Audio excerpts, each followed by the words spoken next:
El apóstol Pablo, en la carta a los Efesios, en el capítulo 5, expone acerca de la relación entre Cristo y la Iglesia, una relación de amor y obediencia.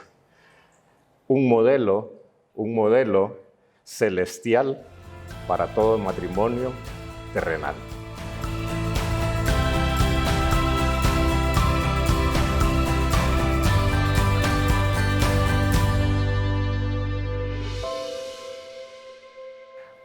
Dado que el apóstol Pablo, en el versículo 31 de la porción del capítulo 5 de Efesios, llama a esta relación gran misterio, el pastor John Piper explica, el misterio es este: Dios no creó la unión de Cristo y la Iglesia según el modelo del matrimonio humano, sino todo lo contrario. Él creó el matrimonio humano según el patrón de la relación de Cristo con la Iglesia.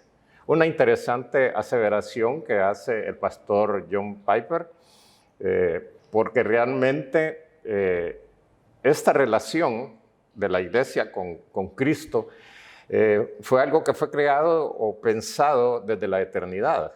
Sabemos que no hay nada nuevo bajo el sol y que el Señor realmente ya lo tenía planeado y planificado de esta manera. Quiero que tomemos como punto de partida de este estudio lo que dice en Efesios capítulo 5, versículo 25, y lo leemos de esta manera. Maridos, amad a vuestras mujeres, así como Cristo amó a la iglesia y se entregó a sí misma por ella. Vemos que el apóstol Pablo no solo dice, inspirado por el Espíritu, maridos, amad a vuestras mujeres como Cristo amó a la iglesia, sino que continúa diciendo, y se entregó a sí mismo por ella. Cristo amó a la iglesia de tal manera que no solo buscó de la iglesia que la iglesia hiciera algo por él, sino también él hacer algo por la iglesia. ¿Y qué fue lo que Cristo hizo por la iglesia? Principalmente entregarse en sacrificio para salvarla. El amor del esposo debe, en cierta forma, tomando el ejemplo de Cristo, ser un amor sacrificial. Esto quiere decir que debe estar dispuesto aún a dar la vida por la esposa. Quizás pudiera parecer que para nuestro entendimiento no logremos captar el mensaje completo, pero realmente ese es el tipo de amor que Cristo espera de los esposos hacia las esposas. No solo proteger y sostener, sino velar por la salvación y la edificación espiritual de la esposa. La entrega de Cristo que se menciona en el versículo 25, tenía ciertos propósitos. Y no solo entregarse por entregarse, sino había un propósito o diferentes propósitos. Y eso es lo que vamos a estudiar en este estudio. Y ver lo que esto también debe de ser propósitos que deben de existir en el matrimonio y en las familias. El primero de los propósitos es una relación santa y pura. Una relación santa y pura. El primer propósito enseña que Cristo dio su vida para santificar a la iglesia y tomarla para sí mismo en pureza. Veamos qué dice Efesios capítulo 5, versículo 26. Para santificarla, habiéndola purificado en el lavamiento del agua por la palabra, a fin de presentársela a sí mismo una iglesia gloriosa, que no tuviese mancha ni arruga ni cosa semejante, sino que fuese santa y sin mancha. Esto nos enseña que como iglesia ya hemos sido santificados y hemos sido lavados por la palabra y hemos sido purificados. ¿Para qué? Para que nos podamos presentar delante del Señor sin mancha. sin mancha, sin arruga. Esto es, libres de pecado o de cosa semejante, tal como lo explica el apóstol Pablo.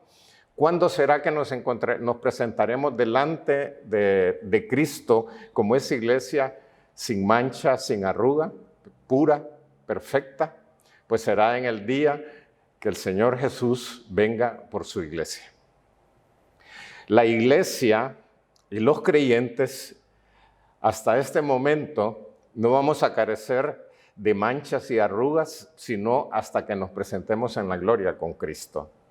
Aunque esto no debe ser una excusa para no proponerse a vivir hasta donde sea posible en nuestras vidas en santidad y en pureza delante del Señor. Sin embargo, lo que el apóstol quiere enseñarnos con esta porción que hemos leído, con este versículo que hemos leído, es que la pareja debe apoyarse mutuamente para mantenerse en comunión con Dios, apartarse del pecado, apartarse de lo malo, velar que ninguno induzca hacia el mal al otro. De tal manera que como responsabilidad primera pone el apóstol Pablo que el esposo es responsable de velar por el crecimiento espiritual tanto de la esposa como de la familia.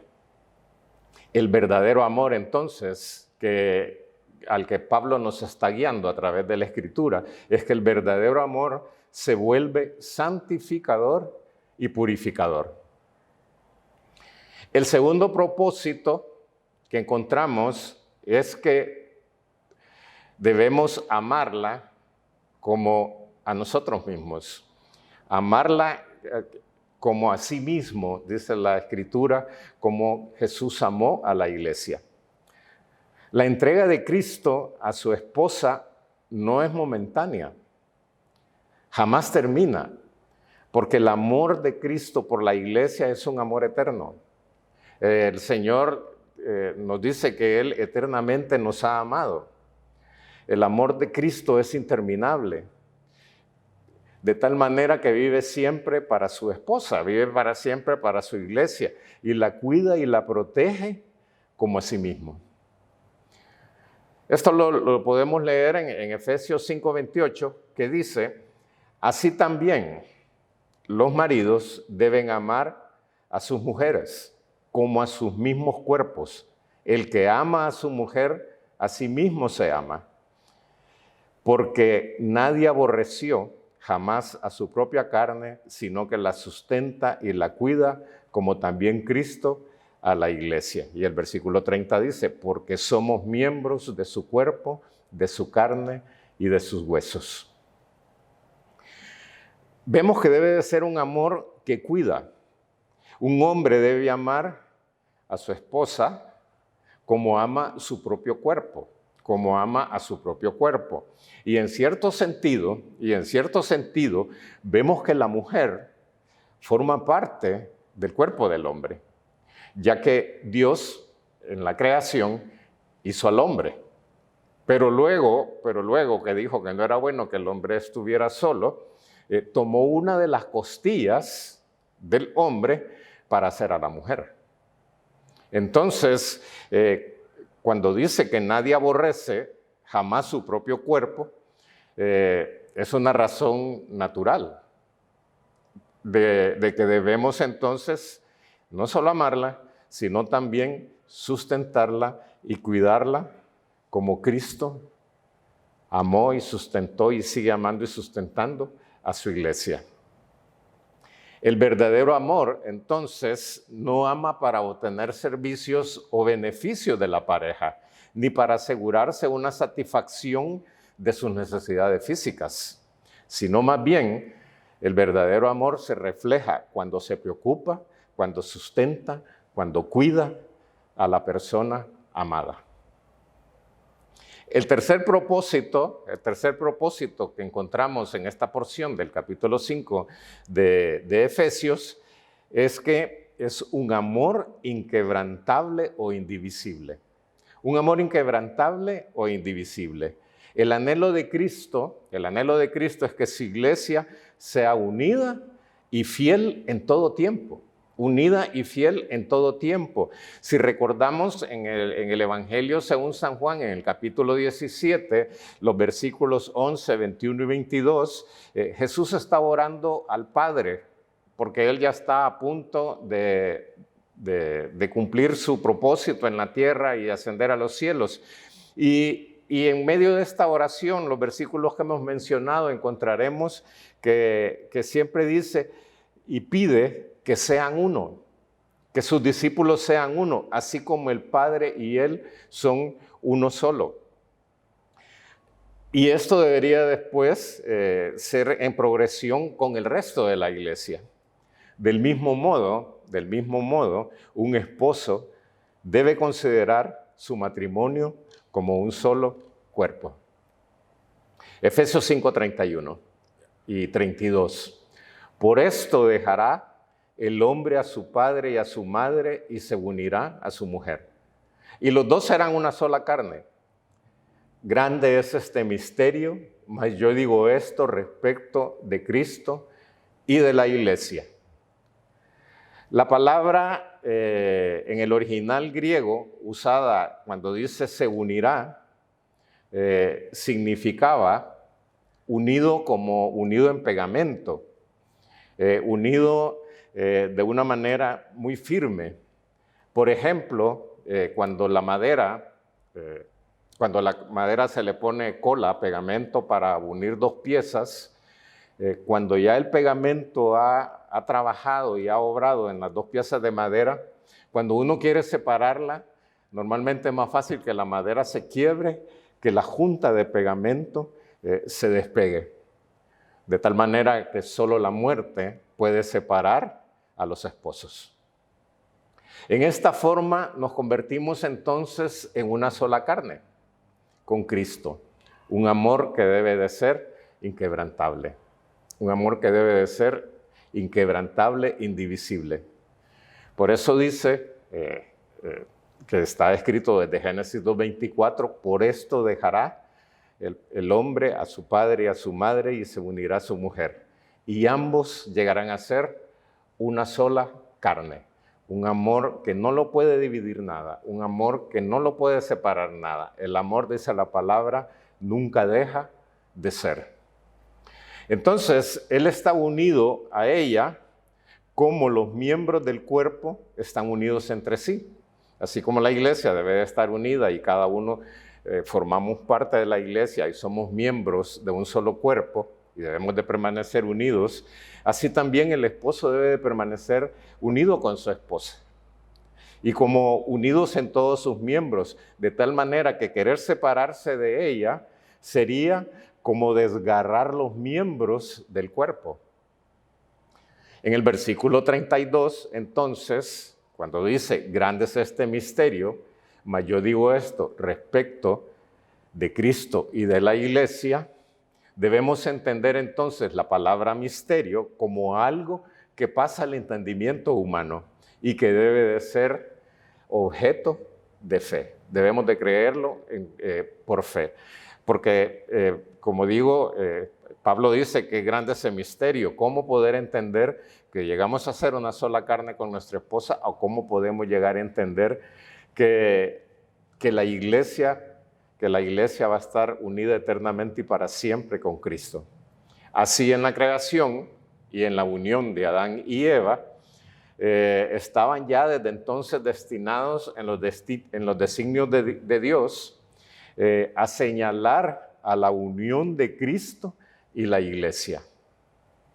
Lo más importante de esta unión y que podemos concebir es que el apóstol por eso llama a esto un misterio.